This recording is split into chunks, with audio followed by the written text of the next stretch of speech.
Speaker Nancy Pelosi and Leader Chuck Schumer wrote to Trump demanding that he take down his fence and open up Lafayette Park to visitors.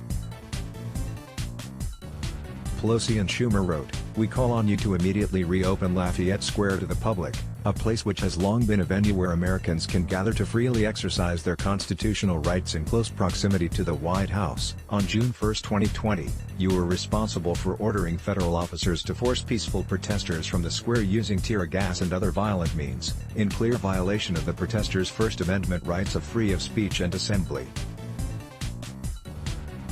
This deeply offensive action was taken in service of the regrettable political stunt you staged at St. John's Church that evening.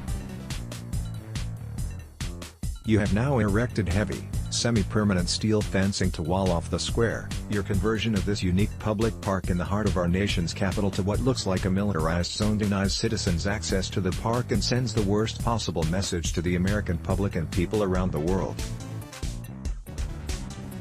Lafayette Square should be a symbol of freedom and openness, not a place behind which the leader of our executive branch cowers in fear of protesters who are crying out for justice. It is not sufficient for your administration to claim that security needs somehow require the closing of Lafayette Square.